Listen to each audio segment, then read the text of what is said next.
Brock, October 8th. Today is October 8th. Means yesterday was October 7th. But for all intents and purposes, it could have been September 15th. That was September, what we just saw. That was September baseball. That was the September Mariners against the September Tigers. And it played out exactly the way their two Septembers did as well. That was the Mariner team that we watched throughout all of September. The pitching was tremendous. The defense made a play or two when they needed to. The base running was super aggressive. The lineup depth showed its teeth constantly. The power obviously came through with 3 home runs. The patience with a huge walk from Josh Naylor, and we'll discuss that as well. That's the team that we watched absolutely tear up the rest of the league in September. And at the same time, that was the same Detroit team that blew a giant lead to the Guardians. Lousy at bats, mediocre starting pitching after Skubal, not a deep enough lineup, and the superior Mariners, I thought, just cruised right through it. Obviously a little hiccup in the 9th, but other than that, that was the way this series really should be all along. Oh, interesting. I thought you were going to the 75-degree sunbathed T-Mobile yesterday that felt like an Indian summer in September, that everybody was in there cheering and had to use their sunscreen. There was that too. Because it was beautiful. Yeah, most of these, and the first two were, right, anxious, riddled, pull your hair out, squeeze your hands together. And yesterday gave you, not that there's ever an ease and a breath to the final 27 outs that you got to get, but yesterday was about as smooth a sailing as you could ever have. Logan was filthy. Yep. Filthy. Very good. He was the guy to me that was had to be the main character of that story. And there were many other guys, but his splitter was nasty. We get to, you were all over it. We get to the 5th inning, and guess who's up in the 5th inning? Actually, with a couple guys on in the 5th inning, the only inning they had really any traffic against Logan. And who comes up?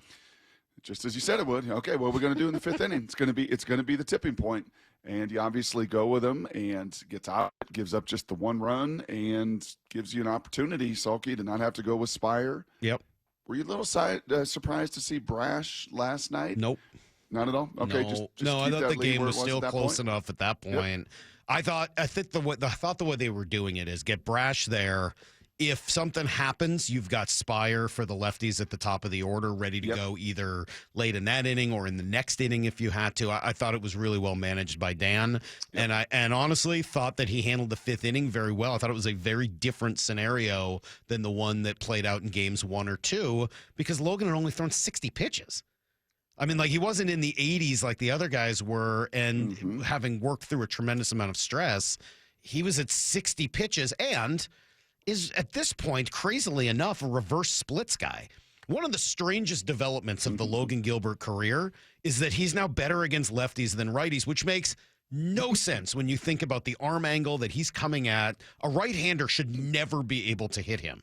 And yet, the splitter has been so good against left-handers, and the slider has been so okay that righties have actually hit him better. So he's got the pitches to get Carpenter and Green out. It's interesting.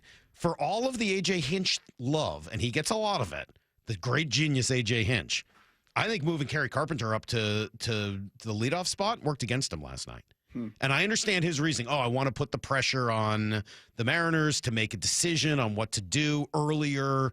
But the flip side of that is that by the time you got to him a third time through, Logan hadn't thrown enough pitches to be in any trouble. Yeah.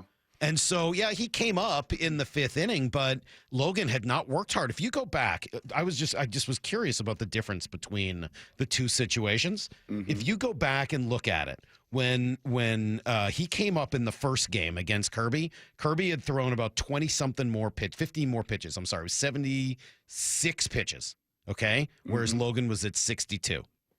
But he had thrown 15 pitches to the previous 2 batters, 8 and 7.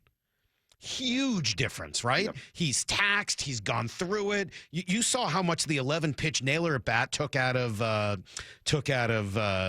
Flaherty yesterday. Those long, hard at bats that grind you in that inning before you've had a chance to sit and rest, they are murder on pitchers. So instead of getting the Kirby situation, and again, Kirby, who's got terrible numbers against Carpenter, does not have reverse splits at all the way Logan does. I thought he actually made a mistake and ended up hurting his team by getting Carpenter up earlier in that game. It ended up working out against him. And credit to Dan, he did the right thing. I don't know whether I would have done it, to be honest. I still might have thought about bringing in somebody else in that moment, but it worked out for him, and that ends up being, once again, the first 4 innings are for the players, the last 4 innings are for the players, and that 1 inning in the middle is all about the manager, and he got it right yesterday. Well, your former big leaguer, I was thinking about that text that he had sent to you that this team's got it. I felt your, just confidence yesterday. I think it played out once again, this length and lineup, when you just compare and contrast where these two teams are right now and the way they're playing right now. Yeah, this length in Mariners lineup, from J.P. Crawford to Suarez to Julio to all of them, they contribute and they're a threat. And if I'm on the other side and I'm a Detroit Tiger fan, I know what this feels like because I used to watch a Yankees lineup or a Toronto lineup or some of these Red Sox lineup that's like, oh my gosh, do we ever get a break? Right. Does our guy ever get to take a little breather? Do I ever get a little punch and Judy? Or does every one of these guys have the opportunity to punch me right in the face, including the 9-hole hitter yesterday and JP as well? Yeah, and I would even go 100% agree, Brock. I mean, the depth of the Mariner lineup is on display. The completeness of that baseball team is really special, I think, right now, what they're doing. The other side of it is, if you're a Detroit Tigers fan, is there a guy on your team you're excited to see him come up?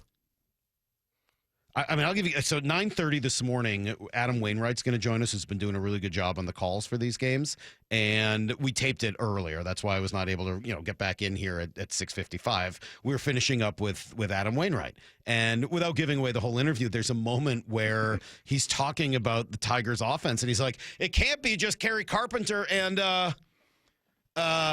yeah.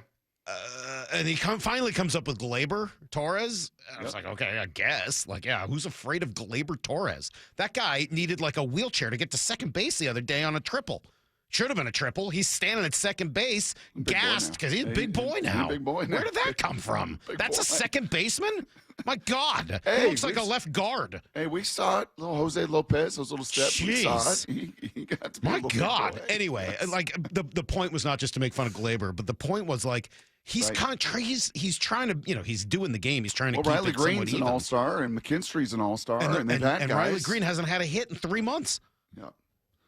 You got to keep it that way. And you got to keep it that way. You got to keep them cold, and you got to stay hot. And baseball is a very funny game. It could take a bunch of very funny bounces. I don't think that 9th inning gives them all of a sudden some life and some momentum. I sure hope it doesn't. They talked about that. AJ and Adam did at the end of that game yesterday. Hopefully Mooney squelched any of that. Bryce gets the ball today and does what his 3 buddies have done, which is come out and give you an absolute opportunity to win. Yep. And we'll see. We'll see who the contributor. I mean, that's what's so stinking fun. Who's it going to be tonight? And you talk about a complete team, and when the best teams get going, it is like, hey man, Julio can go 0 for 4, and Polanco can go 0 for 4, and you know what? But that's okay. Matter. You get a little Robles, you get a little JP, Yes. You get a little. I mean, Brock, it's a really nice win for the Mariners yesterday, and the way they did it, and the pressure it now puts on Detroit. Go finish them. Yeah, absolutely. Go finish them. So let me say this. So No mercy. We're going to do.